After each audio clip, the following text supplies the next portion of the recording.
Hello and अस्सलाम वालेकुम everyone, welcome back to another video. Hope you all are doing well. आज की video में हम डिस्कस करेंगे केमिस्ट्री पीबीए मॉडल पेपर। और क्योंकि मुझे कमेंट्स आ गए थे कोच कि आप डिस्कस कर लें, so that's why I am making the video. So let's get started. ये हमारे पास मॉडल पेपर है। टोटल टाइम हमारे पास है 2 hours 30 minutes और टोटल मार्क्स हमारे पास 30 हैं। ऑल क्वेश्चन अटैम्प्ट करने हैं। इसमें ऑप्शंस कोई ख़ास नहीं गिवन होती। पहला क्वेश्चन अगर हम डिस्कस करें तो हमें 2 सॉलिड्स दिए हुए हैं ए एंड बी, और उसमें कहा हुआ है कि they were analysed. A was barium chloride, इसका हमें नाम दिया हुआ है, और फिर हमें बी नहीं बताया हुआ कि बी कौन सा है। तो फिर हमसे पूछा हुआ है फर्स्ट क्वेश्चन कि फ्लेम टेस्ट अगर हम करते हैं उसका कलर क्या होगा। क्योंकि हमें यहाँ पे बताया हुआ है कि ये बेरियम क्लोराइड है, इसलिए हम इसका फ्लेम टेस्ट में कलर बता सकते हैं। I don't know barium chloride, I don't think कि हमारी बुक में कहीं था। अगर है so please let me know in the comments, क्योंकि मुझे तो नहीं मिला। लेकिन ज़रूरी नहीं है बेरियम क्लोराइड है, कोई भी आ सकता है और उसमें बता सकते हैं कि ये फ्लेम टेस्ट है तो ये कौन सा है। उसके बाद फिर हमें पूछा हुआ है सेकंड नंबर पे, specific amount of A was added to distilled water to prepare its solution in test tube. Divide A into 2 equal portions in test tube. उसके बाद हमारे पास है to the first portion of solution A add aqueous silver nitrate followed by a few drops of dilute solution of ammonia. Write its observations कि क्या change आएगा, क्या reaction होगा, वो लिखना है। उसके बाद वी हैव क्वेश्चन नंबर 3 का बी पार्ट।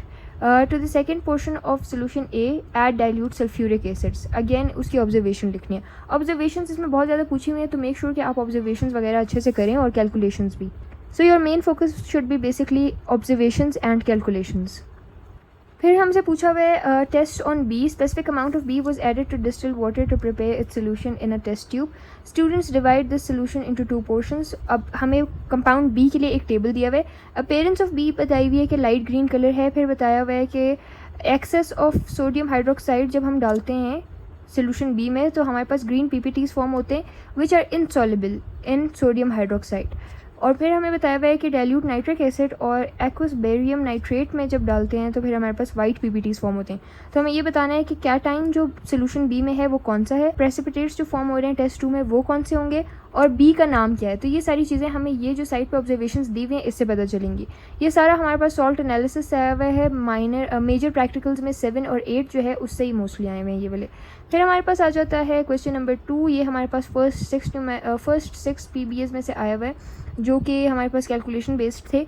इसमें से हमारे पास पहले दिया हुआ है, अच्छा यहाँ पे हमें फार्मूला भी दिया हुआ था। ये चीज़ मैंने नोटिस की कि यहाँ पे इन्होंने बैलेंस्ड इक्वेशन दी हुई है। हमने यहाँ पे सबसे पहले तो ये जो है ना रीडिंग्स लेनी है। रीडिंग्स के बाद बेस्ट टाइट्रेशन स्टिक करनी है। उसके बाद एवरेज निकालना है। एवरेज के बाद हमें जो है ना मोलैरिटी फाइंड करनी है। यहाँ पे फर्स्ट नंबर पे हमें दिया हुआ है कि 25 centimetre cube sample of solution B by half test tube of sulphuric acid was measured into titration flask A from burette into the flask containing solution B. End point reach होगा। उसके बाद colour change क्या होगा। सबसे पहले part में हमसे colour change पूछा हुआ है। सबसे बी पार्ट में कहा हुआ है कि 3 टाइट्रेशन हो चुकी हैं, और उसके बाद अगेन ये हमने टेबल वही फिल करना है। यहाँ से टेबल फिल करना है, 2 मार्क्स का है, और यहाँ से हमने जो है ना इसका वॉल्यूम एवरेज निकालना है। Then we have to find the molarity. Molarity find करनी है अबव गिवन डाटा से। यहाँ से N1 N2 सारी चीज़ें आपको मिल जाएंगी। वहाँ से आप मोलैरिटी फाइंड करेंगे। मोलैरिटी के बाद आप जो है ना मोलर मास फाइंड करते हुए x की वैल्यू फाइंड करेंगे। ये वाला पार्ट जो है ना यहाँ पे आपने x की वैल्यू फाइंड करनी है। फिर क्वेश्चन 3 में आपके पास अगेन टाइट्रेशन वाला दिया हुआ है। 0.1 मोलैरिटी सोल्यूशन दी हुई है सोडियम थायोसल्फेट की। इसमें से हमने जो है ना right the balanced equation, balance equation लिखनी है, उसका 1 मार्क है। फिर हमारे पास इंडिकेटर का नाम बताना है। इंडिकेटर का नाम बताने के बाद हमने उसका चेंज इन कलर बताना है कि शुरू में कैसा था और एंड में कैसा हो जाएगा। फिर हमारे पास आ जाता है सी पार्ट, उसमें है कैलकुलेट द मोल्स।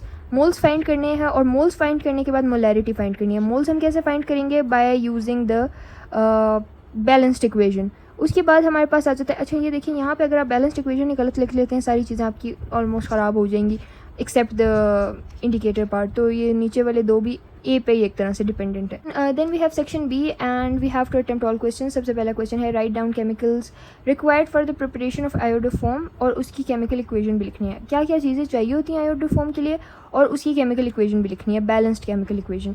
उसके बाद हमारे पास आ जाता है right the observation for identification of phenol, write down the chemical equation involve. 2 processes हैं इसके, आप दोनों भी लिख सकते हैं या एक भी लिख सकते हैं। कोई एक भी लिख लें तो काफ़ी होगा। केमिकल इक्वेशन लिख लें उसकी, और जो है ना यहाँ पे स्पेशली ब्रोमीन वाटर टेस्ट अगर लिखें तो वो बेहतर होगा। फिर हमारे पास क्वेश्चन नंबर 5 आ जाता है। उसमें ए पार्ट में हमें पूछा हुआ है how to identify presence of aldehyde in a mixture of aldehyde and ketone, provide chemical reaction. यहाँ पे हमारे पास जो हमने टॉलरेंस फेलिंग्स वाले जो एक्सपेरिमेंट किए थे उसमें बताया हुआ है कि आप आइडेंटिफिकेशन ऑफ एल्डिहाइड कैसे करते हैं, तो वो आपने बताना है प्रोसीजर और उसकी केमिकल इक्वेशन लिख देनी है। Then what we have is question 5 का ही बी पार्ट है, डिस्क्राइब द सेटअप रिक्वायर्ड। अच्छा, यहाँ पे प्रोसीजर लिखना है। लास्ट वाला जो हमारे पास एक्सपेरिमेंट दिया हुआ है ना, रेट ऑफ रिएक्शन वाला, ये उधर से आया है। इसकी डायग्राम बना के लेबल करनी है, ऑपरेटर्स वगैरह सारा लेबल करना है और हमारे पास जो प्रोसीजर है वो भी लिखना है। Then question number 6 is the last question. इसमें है a student performed an experiment. अच्छा, एसिडिफाइड पोटेशियम मैग्नेट उसने यूज़ किया है। कलर चेंज क्या होगा? ऑक्सीडेशन हो रही है, कलर चेंज क्या होगा KMnO4 का?